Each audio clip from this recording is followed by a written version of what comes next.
Go Tigers. I'm just going to take over. And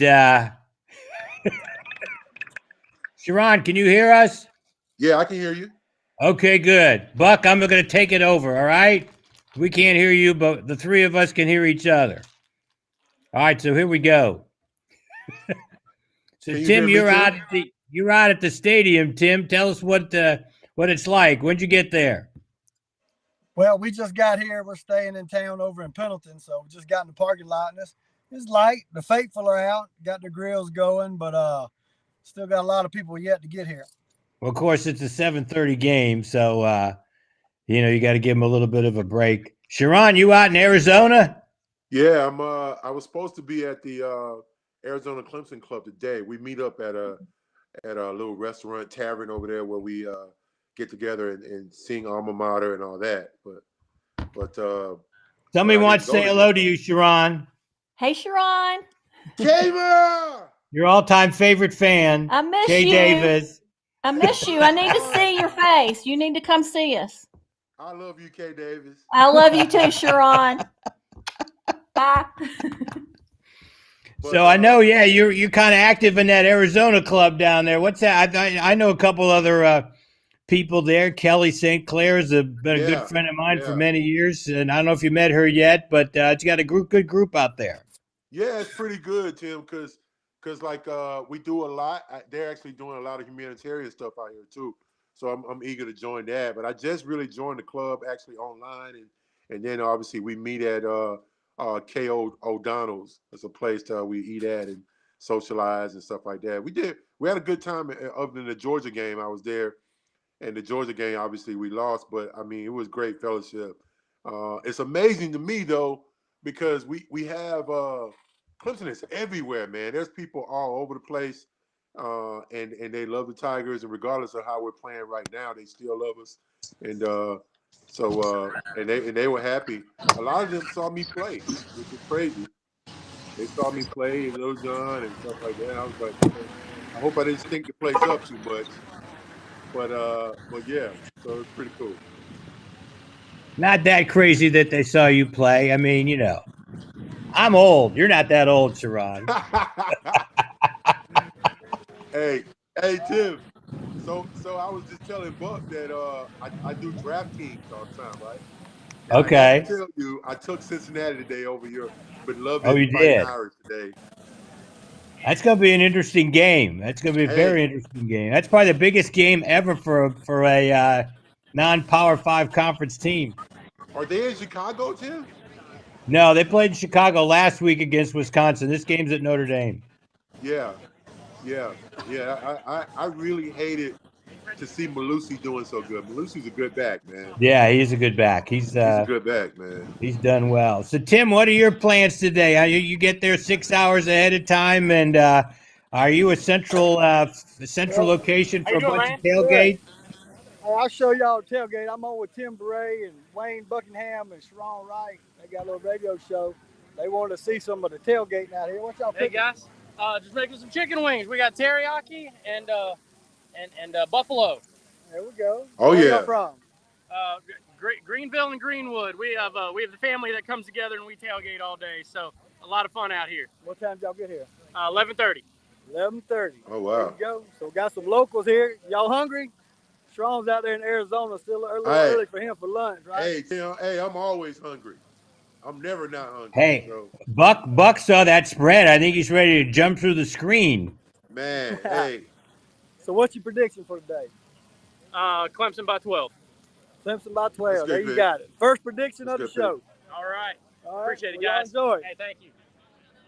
Tim, you've done a great job. I know you're you're kind of like a super fan. You were in charge of the Atlanta Clemson Club, right? I was in the past, yeah. Them kids come along and kind of stepped aside from a lot of the volunteer work, but yeah, still very active. Try to, imitate reps or try to represent the Atlanta area well with that. And love all my Clemson fans. Love seeing orange everywhere I go.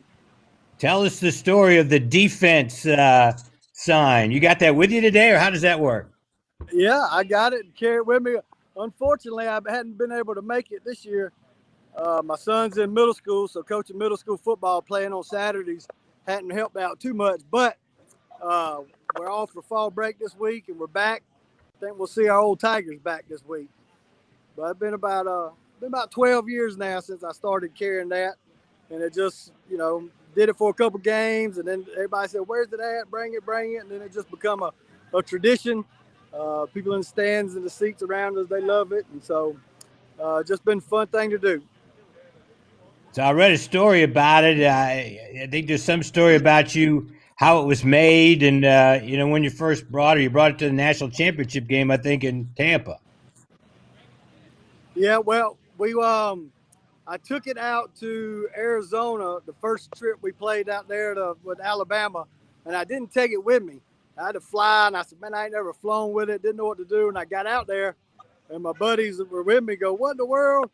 Why didn't you bring it?" So we ended up at a Michael's craft store before the game, making one in the craft store to make sure we represented out there. And then since then, I just take mine with me on the plane, and I got a wooden one made, representing our two past national championships. So it's undefeated.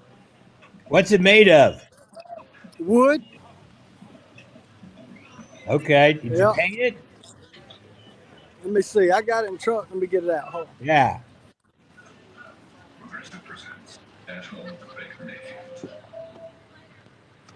Hey, while he's going to get that, Sharon, I noticed that Coach Ellis was out there to see you recently. Yeah, he came by.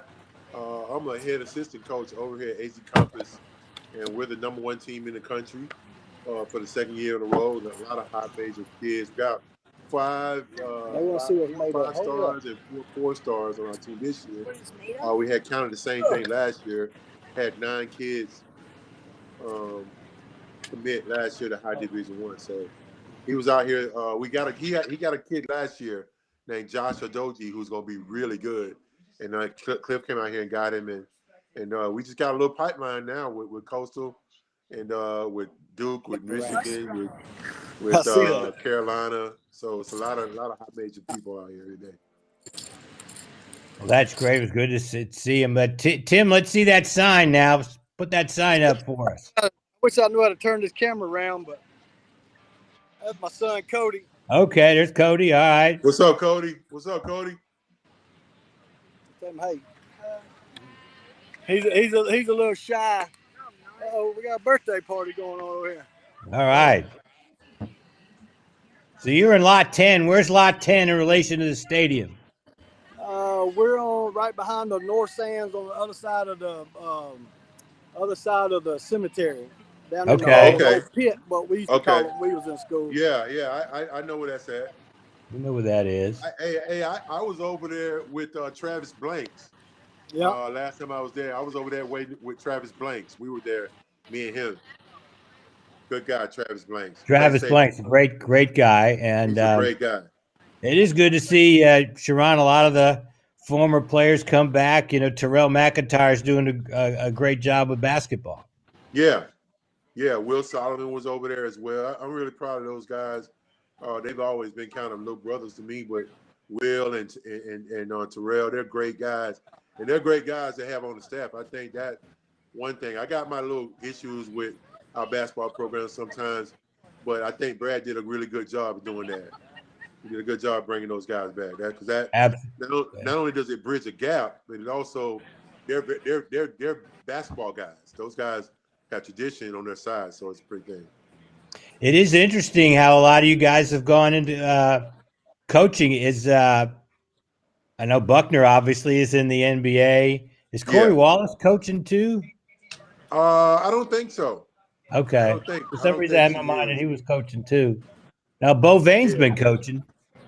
Yeah, well, he's doing on the high school level. Andre is kind of doing some things on a training level, but he's not coaching. He's just training some kids. Okay. And all that. But I think, obviously with Whitney and all those other guys. So it's a good thing. Very proud of what Greg Buckner is doing right now. And I would love to see Greg Buckner on our staff. I would, but then that's just me. But yeah. Well, that may happen someday. So we'll see. I don't know if you saw the video last year when he was an interim coach for a game, and he won. And all the guys, they poured water on him and really celebrated that win after the game. Yeah, I think he'd be good for recruiting. He'd be good for a lot of having him Terrell on the same staff. That'd be great. Yeah, absolutely. Let's talk a little bit about today's game. Yeah, I'm eager to that. The Tigers taking on Boston College. Got to, kind of in territory we haven't been in for the last 6 years, and it's going to be important that the Clemson culture kind of kicks in as far as this game today. What do you think, Sharon? Well, I got mixed emotions a little bit because, first of all, let me say this. I think we are basically panicking for nothing. There's gonna be, I think there's gonna at some point be a little bit of letdown when you're so successful for so many years. You can't continue that success. You'll have a little stumble sometimes. I say that because, like, even Alabama, when we beat them, I thought they were downtrodden a little bit. I thought they were on the downside. They had to regroup. And I think this program is just going to get to a point where we got to recruit for a year, get our guys a little bit older, because we are very young. When you think about how young we are, we're very young. But also, sometimes you got to get your juices refreshed a little bit. Sometimes, things, people catch up to the scheme that you're doing a little bit sometimes, and we need to kind of, get back on our motor a little bit. But I don't think there's a cause for panic. And also, I think, let's think about this. Georgia Tech has played very well this year defensively. And, I mean, we played some teams that are really, really geared into stopping us, especially for a young team that has not grown up yet. Our execution hasn't caught up yet. So we're really reeling on the execution.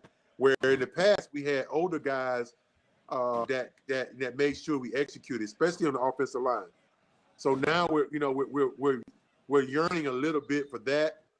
So you see the execution not being well, and our problem is just execution, because it's definitely not Brent's defense. It's definitely not that. It's the fact that we're not executing on a high level. And when we start doing that, then you'll see it. Now, this is the perfect game for that, because this is a team that's without their starting quarterback. Okay, they're missing one guy on the offensive line.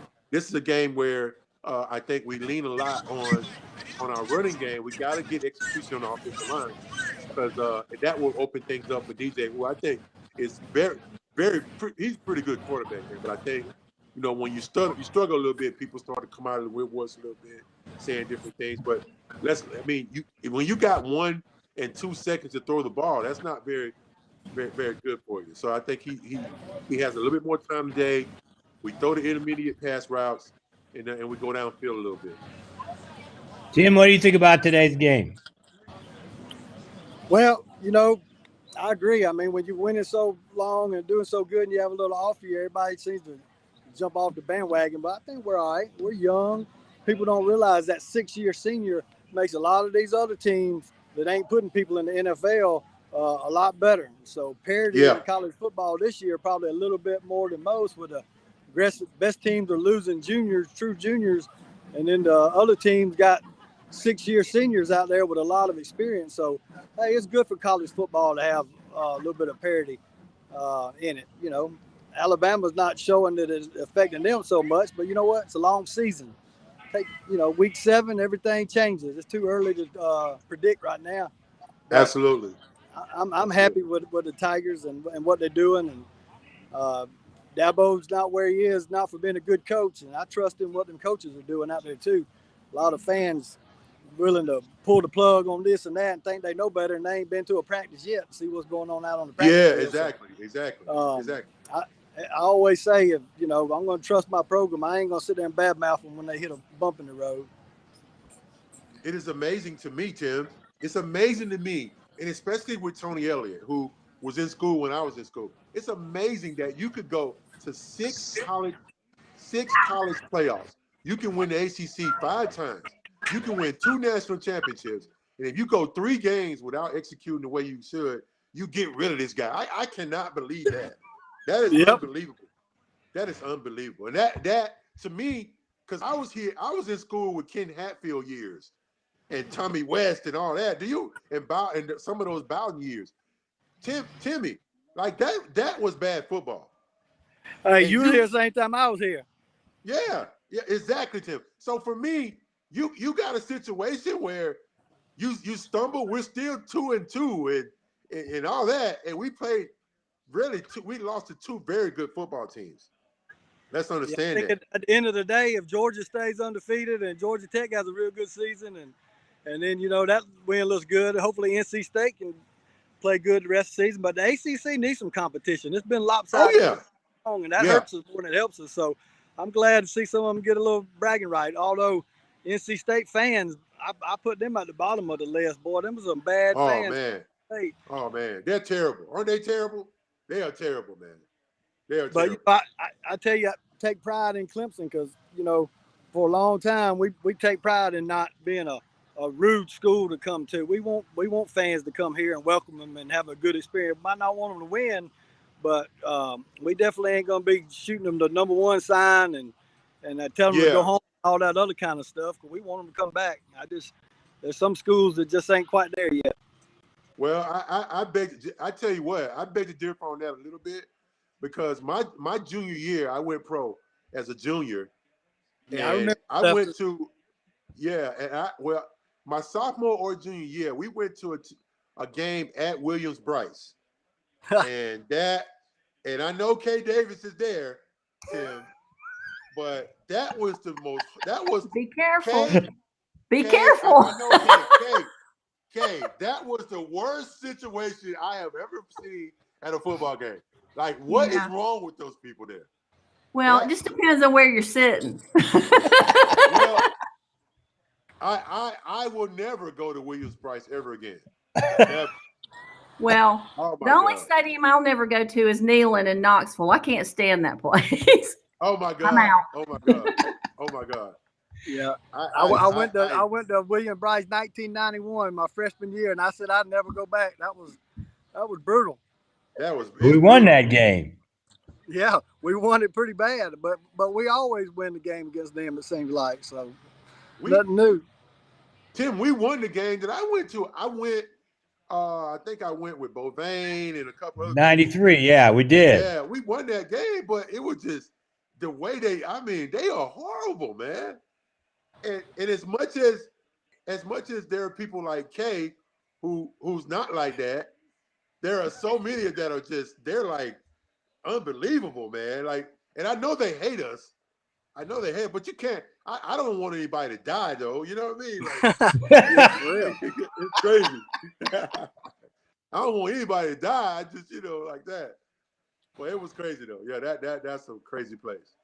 Sharon, I want to get back to one thing you were talking about earlier with the coaches, and there's only been 2 coaches in the history of the college football and college basketball tournaments. Now, obviously, the football tournament hasn't been on that long, but the only 2 have taken 6 consecutive teams to Final Fours is Dabo Swinney and John Wooden. Uh-huh. So if that doesn't put it in a little bit in perspective of what Dabo has accomplished, which of course is why so many national media after 2 losses has the sky falling here. But I have every confidence in him and in Tony Elliott. All the criticism of Tony Elliott that I see on the internet from fans is absolutely ridiculous. He coached coming in this year. He coached 80 games. He called every play in it. Now, don't get me wrong, Jeff Scott was terrific, but Tony's the one who has called the plays. We averaged 40 points and 500 yards over those 80 games. Only team in college football that was that consistent during that time. And you can say, though, well, he had great players. Well, yeah, he had Deshaun Watson and he had Trevor Lawrence, but we also had Kelly Bryant and Cole Stout calling a lot, running the teams who were not professional football, who were not playing in the NFL, and we still did pretty well. And he'll get it straightened out here too. Exactly, and and I think it's a little ridiculous, Tony. Tim, when you say that that it's time to go. He's not calling. Hey, it's just execution. It's not anything that Tony's doing. And you know, I love Tony for a lot of reasons, but one is that he's very inventive. We do trickery. We do different things. I think sometimes fans are a little fickle when they think about they watch too much TV. Like, this is football.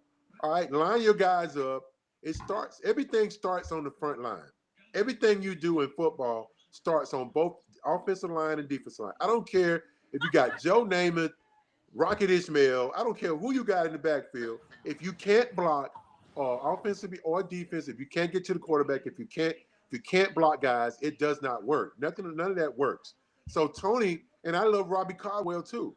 I love Coach Caldwell, but we have to get better on offensive line. It's that simple. For us to run the type of offense that we have and what Tony's imprinted, really what Chad Morris put in. Chad Morris brought this offense here, and Tony just perfected it and made it great. For us to do that, Tim, we have to get better on the front line. And Georgia exposed that. Georgia let us know exactly where we were, and that's why I love that game. Win or lose, I love that game because it made us understand we have to get better on the front line. Now, you're 100%. And, you know, when you look at, I think Tim made a good point about the 6-year guys and the veteran guys. You know, we're not there. We don't have those guys just because of the cycle of participation. You know, you look at the guys who are going to, start today. I know that Marcus Tate is coming back into the starting lineup. He is going to be a great player. He's 315 pounds. He's 6'5", but he's a true freshman. And he reminds me a lot of Barry Richardson. When Barry Richardson started as a first-year freshman in 2004, you know, we had a real young offensive line and we struggled. But then Barry was an All-American by the time he finished. And I feel the same way about Tate, and I feel this the same way about Walker Parks. He's going to be an outstanding player. Yeah, I love Walker. He's a sophomore. He's a true sophomore. He's just, you know, the offensive line is a position that requires a lot of experience, and we kind of got a little caught in the cycle when it comes to the offensive line. Yeah, and that's what I say too. And Tim, that's why I like your point, Tim. Not Tim Beret, but the other Tim. I like your point because can you imagine if John Simpson was a 5th-year senior, 6-year senior? What about Falcinelli? If Justin Falcinelli was here, if we had, if Bockhurst was a 5-year, 6-year guy, if we had those guys across the line, then what if Mitch Hyatt had another year? What if, you know, we're saying, what if Jackson Carman does not go pro early? If you see that type of activity across the offensive line, then you see Tony's plan go deeper. Then you see us have a lot more productivity, and we wouldn't see the execution things that we're seeing right now. So I mean, if it was a 5th, we'd all be drunk. I know. but I mean, I'm saying that's also why you don't press the panic button. Why are you panicking with a coaching staff that has been awesome, and then you're ready to throw them away? Like, we have some really fickle fair weather fans. Let's be honest, and they act like, and Tim, they act like they were not here when we were winning 5 games a year. Like, are you really? Maybe they weren't, and that's why they're the way they are. Yeah. Where were you? Where were you? I look at the play calling, and the play wasn't nothing wrong with the play calling. There was some guys open when we made bad decisions on it. The play calls are there. We just got to execute just a tiny bit better. Each little time we get a little bit better, and it makes all the difference in the world. And you know, we might go out and score 50 today, and everybody go, well, what happened? You know, this and that. But we'll see what happens. We got the most talented kids out there, and you know. Oh, no doubt. I'm faithful in not just that. We got the most talented kids outside of football too, and we keep producing people that I'm proud of to be in the program, and not just giving up on just thinking, hey, it's all about winning football games. It's about building talent that alumni like myself can feel proud of at the end of the day, and we'll ride the bumps and bruises all day long, as long as they keep bringing in the quality candidates that they have right now that we can pull for and support. That represent our program in the right way. And you know what? They make a mistake. They family. I ain't disowning them. We're going to work just a little bit harder, and we're going to get there. And Exactly. you know, as a fan, that makes you appreciate it just a little bit, you know, a little bit more. My son asked me today, said, "Why I didn't get one of them 2018 national championship signs?" I said, "Because I was waiting on 2021 national championship sign." You know, it just makes you forget how grateful we've been these last couple of years. But hey, I'm an IPTAY rep, and I told people, I said, "Hey, these Fairweather fans might give up their tickets. Now's the time to join and move up." So sitting on the sideline out there, wanting to be a part of something big, let me know. We're gonna get you signed up. We got a lot of years of winning in front of us. No doubt about it. No doubt about it. Absolutely. I did want to make a couple comments about Boston College, the team that fans are going to see today. They're 4-0. It's just the second time they've been 4-0 since 1999. And this guy Jeff Hafley is a really good coach. He came from Ohio State. He was the defensive coordinator from Ohio State. He's in their second year, and I don't know if you saw the end of their victory against Missouri, and it was an overtime game, and fans rushed the field. When's the last time you saw people rush the field at Boston College? So he's really got people excited. Yeah, I like them. I liked them last year. They were in that game last year. That was one of DJ's better games. I thought, and I was just about to say this to him. We used DJ in that game on the ground a lot, RPOs, things like that. We saw him rush for a touchdown in that game, and they had us on the ropes in that game too last year. 28-10 at one point. Yes. Yeah, but what you saw was a maturation of a kid, number one quarterback in the country, and that's why I say you can't give a kid has 3 subpar games, and you rather a kid that's coming off an Achilles to be in the game. That is unbelievable. Some of these fans, they're like, put Pumachan in the game. Pumachan is barely walking right now. You'd rather him be in the game than a guy who can. I mean, it's just unbelievable. But anyway, I like Hafley and what he's done.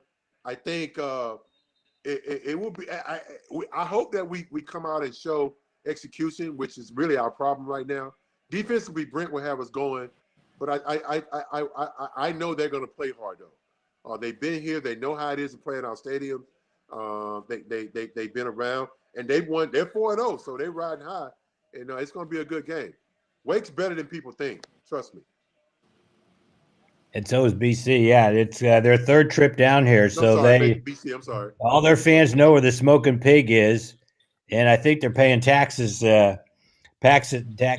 next year. They've been here so often. Tim, have you had much interaction with the BC fans? I know I've always felt there's a really good relationship between the BC fans and the Clemson fans. You know, I saw some of them yesterday at the Esso Club, and I tell you what, I've been to Boston, went for a game up there, and that's a fun place to go. And every time they come down here, they're always happy and smiling and good fans to us. So I love to see them. They're some of my favorite fans, so Boston College fans for sure. BC, good people. Good people. Yeah, I know you like going to Boston, Sharon. I think you had a couple of good games in your career against the Celtics. Yeah, I did. Had some good games up there. I won the MVP at the Boston Shootout one year when I was a junior. Right. I had a lot of good games against the Celtics. Back when Dino Raja, D. Brown, that group, Antoine Walker, those were some good games up there. I really did. The last game I was really excited about was the time that Christian Wilkins went back there. We were at Chestnut Hill, and he had his family on the field and stuff like that. So that was really a good time for me watching that. We won the game going away. Also, I remember Dabo's first game was there. First win was there. His first win was there. I love that. And I could tell even then that we were headed for good things.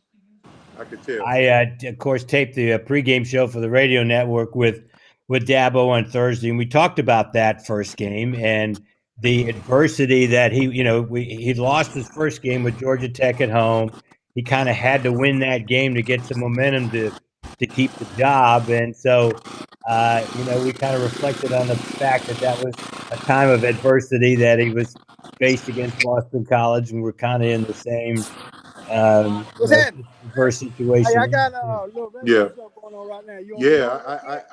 I think is it Mr. Clements, Tim? Mr. Clements? Yeah. Yeah, he did a great job with that. He was kind of a visionary because he saw something that most people did not see. You know, he saw that we had a guy that was hungry, that had a plan for us. Because I got to be honest with you, I didn't think we had a plan before that. I'm not sure where we were long term, and things were changing at that time, Tim. Because recruiting was changing. Obviously now with NIL, now you see it, but I think things were changing, and our facilities needed to change at that time, especially football. And I think Dabo was a visionary in that too. Okay. So it was I think it's the greatest hire. Obviously, having John Heisman and having Coach Howard, who I love very much. I was thinking about Coach Howard this week, man. He used to have me like, "Hey Tim, I'll Sunday. Tim, do you remember I used to come see you every Friday, right?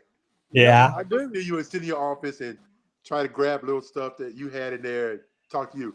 But I would stop at the little bench right there in front of Jervy and talk to Frank Howard for like 30 minutes every time.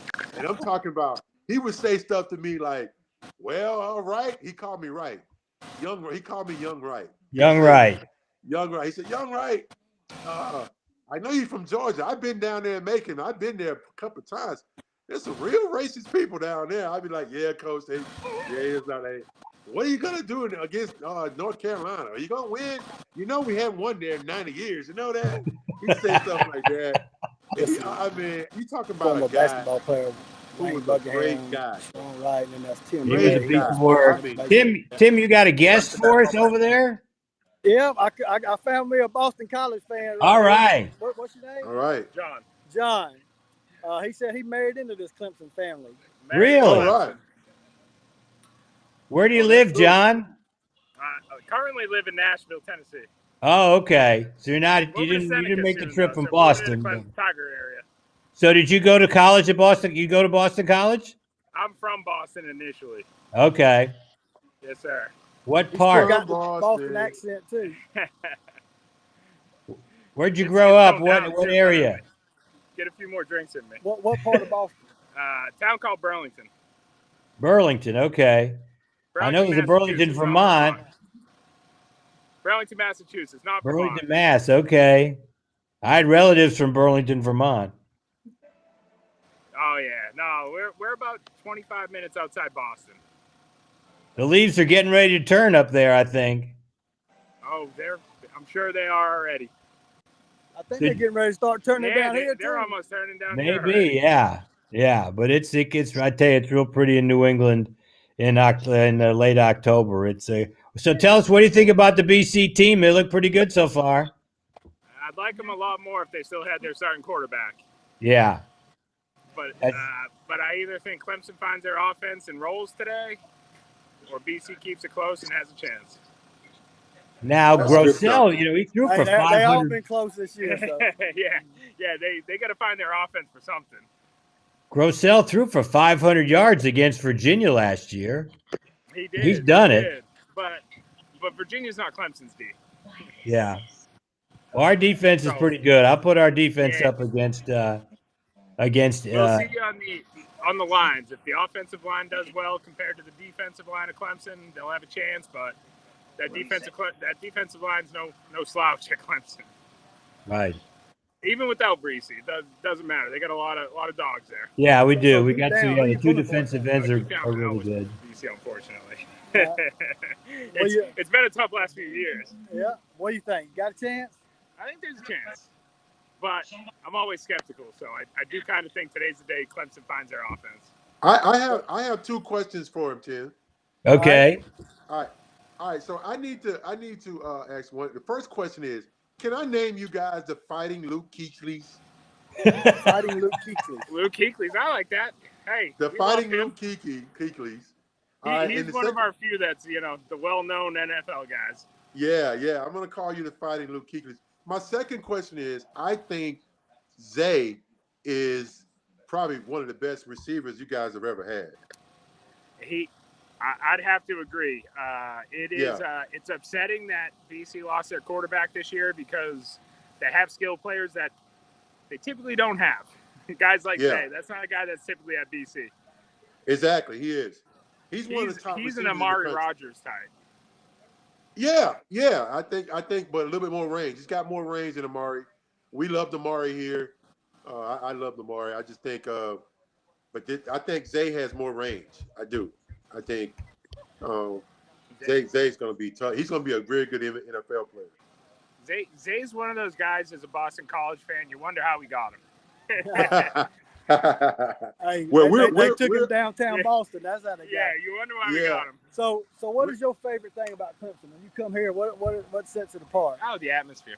Yeah, coming here at getting here at 11:30 for a 7:30 game, and watching football all day, and just the atmosphere. Yeah, I think when I was in Boston, they didn't open the parking lots about 2 hours before. 3 hours before. Yeah, it's a different world. We tailgated on the tee going to the game. Yeah, you had to go. Yeah, on the tee, and you had to go to bars.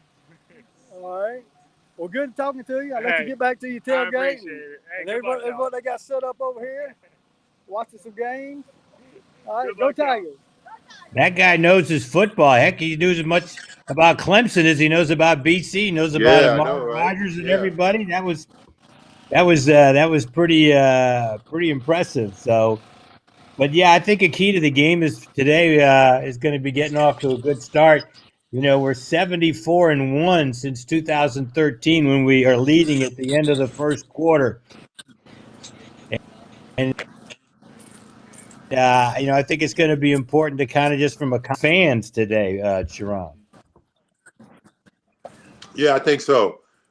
Especially with so much, not negativity, but little noises a little bit about our program, and I think even with Paul Feinbaum, who I can't stand, but I understand Paul Feinbaum has a job and that's what he does. So I kind of take it where the way Dabo puts it, that's just noise, and we have to control the noise about our program. And as long as recruiting is still up, which it is, recruiting is going very well for us. Clemson's a special place, and I think more and more young people are seeing that. We're not stumbling at all. Okay, we're just not executing, and we will get back on track. And I think that starts today. A lot of it, Sharon, and it's the same way in basketball.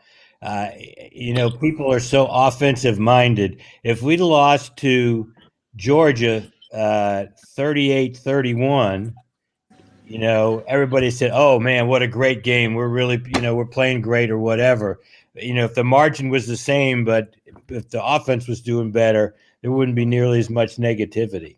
I don't think so either, Tim. You're right. I think sometimes it's, again, about how you do things or whatever. When you've been so successful for such a long time, people tend to take it for granted. Pretty much, you can't take anything for granted. And they think about and they listen to people like Feinbaum who say, "Well, that cupcake conference and all that." Hey, Boston College is pretty good. Georgia Tech played a good scheme. Okay, Georgia's the best team in the country. I think they're the best in the country on both sides of the ball. So again, we are having a year where we have to kind of realign some things, and there's nothing wrong with that. Marcus Tate is young, okay. Stiletto redshirted. We lost Glenn J. We got a lot of young players at a lot of key positions. Our secondary is very young, okay. Makuba's a freshman playing the way he is. We just got a lot of DJ's really. DJ's very young. Will Shipley is just went to his prom like 3 months ago. What do you expect us to? We can't continue that and get lucky with certain situations. We have to regroup. We have to put our stuff in line. We got to execute better. And once that happens, we'll see the team that we want to see. And by the way, you talk about Georgia being, you think the number one team. Halftime, Georgia 24, Arkansas nothing. Yeah. And it'll get worse. Yeah, it's probably going to get worse. Well, we've gone about 40 minutes here. Buck, I kind of get ready to head over. I feel terrible that we haven't been able to hear from our host. We love you, Buck, and we appreciate you setting this up. Tim, any final comments you want to make from? Well, I just want to say it's about doubled in people out in the parking lot since we got here. So they rolling in pretty thick. We're getting ready to walk over towards the stadium ourselves, see some of the festivity. We saw the floats yesterday and everybody walking around. It's nice and breezy out here. It's not too hot. Everybody looks to be in a good mood, so we're gonna have some good weather. So y'all get on down to the stadium and let's get loud. Go Tigers! Go Tigers! Sounds good, Sharon. I hope we can get you out here for a game. I'd love to see you, and know you're doing well, and keep that basketball team going out in Arizona. You know it, TB. I'll see you later. I'll talk to you. I'll probably call you this week or just to shoot the crap with you. You know I do. That'd be good. And Okay. Buck, we'll catch up with you later. Love you, man. Tim, you guys are on at 2:30, right? The tailgate show, all that stuff on CCP. No, I mean Notre Dame, Cincinnati's 2:30 on NBC. All right, 2:30 Eastern time. I forgot y'all got your own network. I'm sorry. Yeah, that's right. We got our own network. There it is. See you guys. All right. Bye. Bye.